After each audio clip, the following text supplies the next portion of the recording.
Recording. Good Friday to you all. It's Dr. Shanae here with the Collective Wellness Institute. And so I'm excited to reclaim my afternoon. It's been a little interesting morning, but I wanted to be diligent to continue the conversation about trust. Last week, I talked about the fact that this is an interesting topic, and a lot of times we talk about it, but a lot of people don't fully understand what is essential for them to either earn trust with someone else or give trust to someone else. Last week, I talked briefly about honesty and integrity, and then not being exactly the same thing. And I talked about reliability. Today, I want to address open communication and accountability. So let's start with open communication.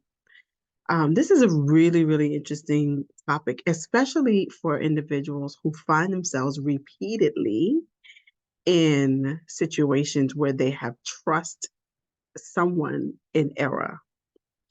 I was listening to Man of God this week, and it was a really powerful message. And one of the things he was saying to the ladies was, y'all need to stop talking. Y'all talk too much. You tell too much. You share too much. And then individuals who are looking to be with you become all the things, right? And so that's such a powerful reflection, especially coming from a man talking to ladies about how men have behaved in the past. And I don't want to overgeneralize, and this is not about dating. But it is an interesting topic to revisit as I address open communication. Um, Open communication is the flow of ideas, thoughts, beliefs exchanged reciprocally between more than one person, right? It's interesting because I remember a young lady that I used to attend church with saying how it's challenging if one person's always sharing their heart and another person is not. That is an aspect of open communication, right? Like someone is sharing their heart. But open communication is not isolated to being vulnerable. Actually, the reason why we're talking about this is to help people determine whether or not they should be vulnerable. Um, honesty, honesty is something you should do all the time. But vulnerability is not necessarily something that should happen all the time. It's definitely something that should be done with care and caution. I'll address that in a little bit more a little bit later. But as we look at open communication is the flow of information. Like if you have information that is important or relevant to someone's life or their security, their lifestyle, their business, and you don't share it, it can become a little challenging for someone to feel like you are safe. And if that information is specifically related to you and how you are showing up or intersecting with that person's life, um, it causes suspicion. It makes people become uncomfortable. So when we talk about open communication, we want to be thinking about, excuse me, we want to be thinking about what do we communicate and why do we communicate and what don't we communicate and why don't we communicate. I remember someone saying to me that, I was very private. And the reality is I'm not really that private. I talk about my life to people all the time. But I am intentional. If I have encountered that someone doesn't hold information, and that's a completely different element of the conversation. But if I have observed that someone does not seem to um, retain confidentiality for others, then I'm not likely to share. And even if it's not a big deal to me, but I am challenged at giving people information that I think that they will choose to use in a way that I don't agree with it. Unless I'm being calculated, and if I am being calculated, yeah, it can be a bit petty. But and being calculated, I will give the information to see just how far it will travel and how distorted it will be. Don't do that. Telling on myself. But anyway, so when we're talking about open communication, we really want to be talking about the flow of information between individuals for different things. If you're in a work environment, is the information flowing well and clear? Is it flowing in a timely manner? Do people understand what they're supposed to do or not supposed to do? Um, People feel educated enough to know how to engage in the things that they are responsible for. That is not isolated to work. That can be work, it can be church, it can be a civic organization, it can be school, it can be family. Um, this idea of what happens here stays here. I know it's old and it is ingrained in a lot of people's lives. Um, that does not lend itself for trusting. It is often very much connected to secrecy, and oftentimes where there are secrets, there is also dishonesty and lack of integrity. So let's rethink that idea, and when we learn how to evaluate how to trust people better, we can determine who has a right to access the things that we will more likely keep close to our hearts. That is very much connected to vulnerability, but sometimes it's information, trade secrets, right? The trade secrets of your life.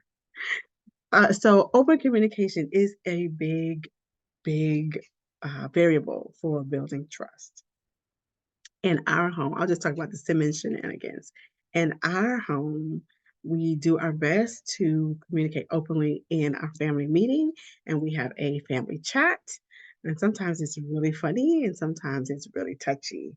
But the idea is that we are communicating so that no one's blindsided, right? No one's blindsided. Sometimes we don't do the best job, but the heart and spirit of the communication is so that we can all navigate as a healthy system.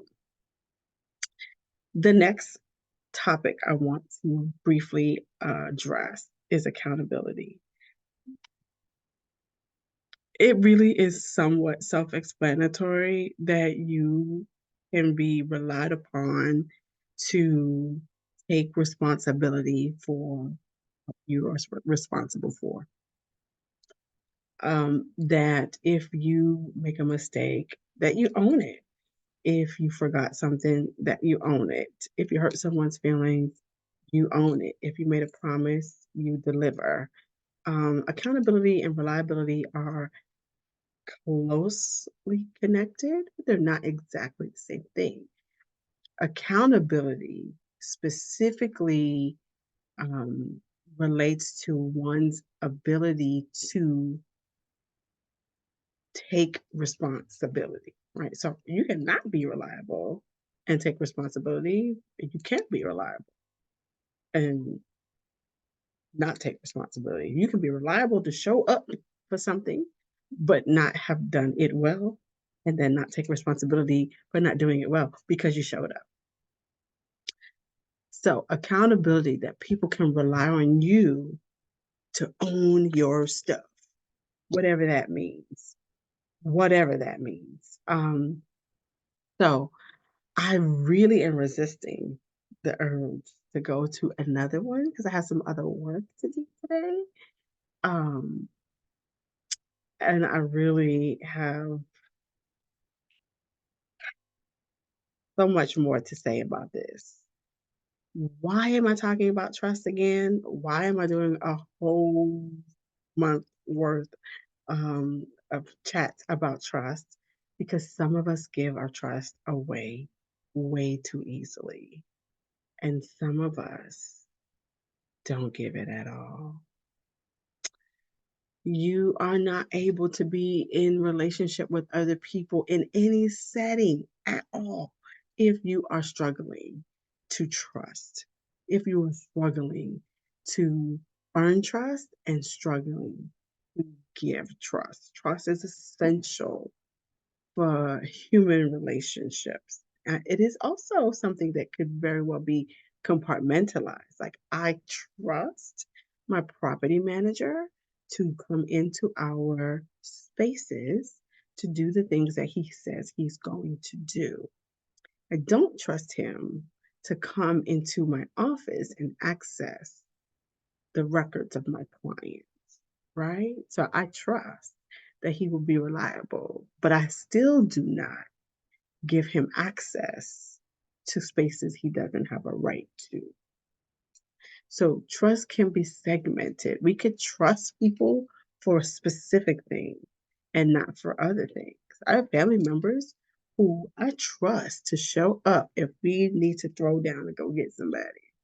Yes, Dr. Sinead came from the hood. But there's some of them same family members that I would not trust some of my, you know, most vulnerable moments to, my feelings to.